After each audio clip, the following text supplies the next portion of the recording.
छत्रपति संभाजीनगर में जैतापुर के राष्ट्रीय उच्च माध्यमिक विद्यालय में 12वीं की अंग्रेजी परीक्षा के दौरान नकल का मामला सामने आया। सीसीटीवी फुटेज में स्पष्ट हुआ कि कुछ विद्यार्थियों ने एक दूसरे की उत्तर पत्रिकाओं और जेरॉक्स प्रतियों का सहारा लिया। इस प्रकरण में परीक्षा केंद्र संचालन सहित कुल 19 व्यक्तियों के खिलाफ कार्रवाई प्रस्तावित की गई है, जिसके निलंबन और शिस्त भंग की कार्रवाई शामिल है।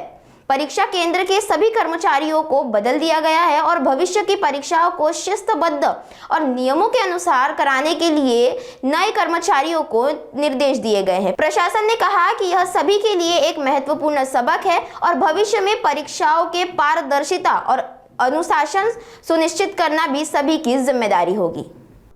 दिनांक 10 फेब्रुवारीपासून संपूर्ण राज्यामध्ये 12वीच्या परीक्षा सुरू झाल्या आहेत। तसेच छत्रपती संभाजीनगर जिल्ह्यामध्येही 12वीच्या परीक्षा सुरू झाल्या असून काल 10 फेब्रुवारी रोजी इंग्रजी विषयाचा पेपर होता।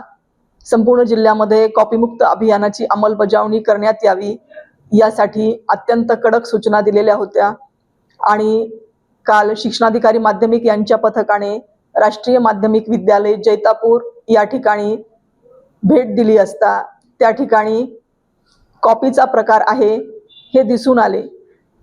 विद्यार्थ्यांच्या हातामध्ये उत्तरे लिहिलेल्या झेरॉक्स प्रती देण्यात आल्याचे दिसून आले आणि त्यानंतर पथकाने सखोल चौकशी केली असता काही झेरॉक्सच्या प्रती त्या ठिकाणी आढळून आल्या।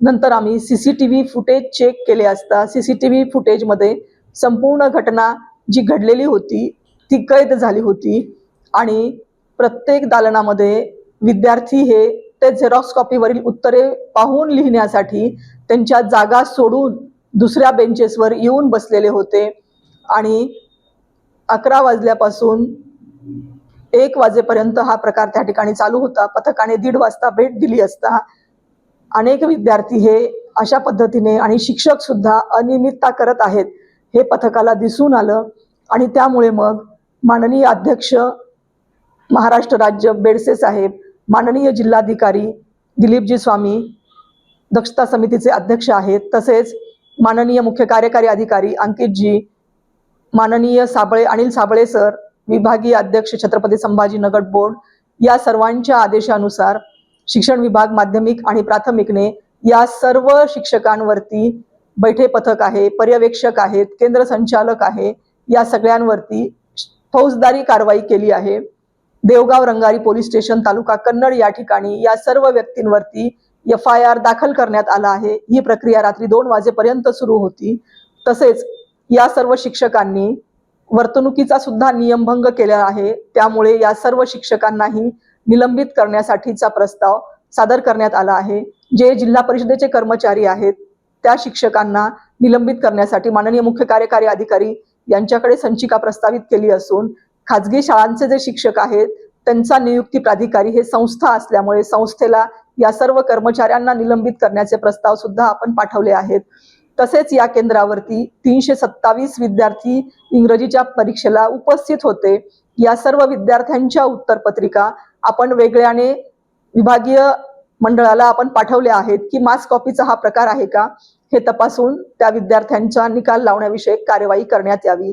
सर्व अहवाल हे अंतिम करून माननीय विभागीय मंडळ तसेच माननीय राज्य मंडळ यांना सादर करण्यात आलेले आहेत आणि शिक्षकांवरतीही कारवाईचे प्रस्ताव दाखल करण्यात आलेले आहेत। ही घटना घडल्यानंतर आता भरारी पथकांमध्ये काही वाढ करण्यात आली आहे का आणि जितके सीसीटीव्ही आहेत वेगवेगळ्या केंद्रावर त्याला काही सेंट्रलाइज करण्यात आलेलं आहे का?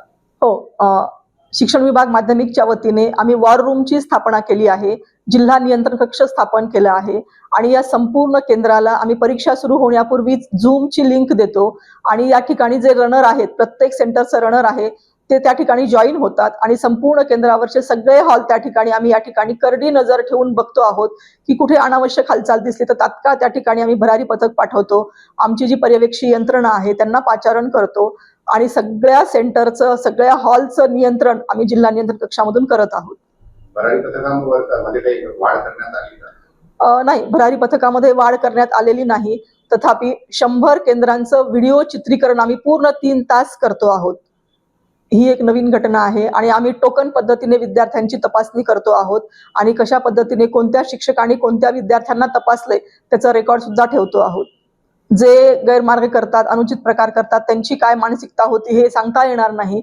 तथापि जिल्हा प्रशासन असेल, शिक्षण विभाग असेल, यांच्याकडून कडक कारवाई करण्यात येणार आहे, अशा वारंवार सूचना दिल्या होत्या. अनेक प्रकारच्या ऑफलाईन बैठका आहेत, ऑनलाईन बैठका आहेत, GR आहेत, परिपत्रक आहेत आणि Zoom वरती सुद्धा मीटिंग घेऊन जिल्हा प्रशासन, शिक्षण विभाग यांनी वारंवार सगळ्यांना सूचित केलं होतं की कुठेही अनुचित प्रकार करू नका. अनुचित प्रकार करण्याचं धाडस सुद्धा कुणीही करू नये. अनुचित प्रकार झाल्याचं निदर्शनास आल्यास कोणाचीही गय केली जाणार नाही, इतक्या कडक शब्दात सर्वांना सूचना दिल्या होत्या, लेखी पत्र दिलेले होते. तथापि ह्यांनी ते धाडस केलं. खरं तर हे चुकीचं आहे. शिक्षकांनी अशा प्रकारचे कुठलेही प्रयत्न करू नयेत. विद्यार्थ्यांना छानसे संदेश सुद्धा जिल्हा प्रशासनाने दिले होते की आत्मविश्वासाने परीक्षेला सामोरे जा, आणि शिक्षकांनाही सूचित केलं होतं. तथापि यापुढेही आम्ही अधिक कठोर कारवाई करणार आहोत, अशा सर्व सूचना दिलेल्या आहेत. आणि आज सुद्धा आम्ही संपूर्ण पर्यवेक्षी यंत्रणा आणि केंद्र संचालकाची पुन्हा एकदा मीटिंग घेऊन अधिकपणे कॉपीमुक्त अभियानामध्ये सहभागी होण्यासाठी आम्ही आवाहन करतो आहोत, सूचना देतो आहोत. आणि यापुढेही जर कोणी हिंमत केली तर कुणाचीही गय केली जाणार नाही. यापेक्षाही कठोरात कठोर कारवाई शिक्षण विभाग आणि जिल्हा प्रशासन करणार आहे. मॅडम, नेहमी असं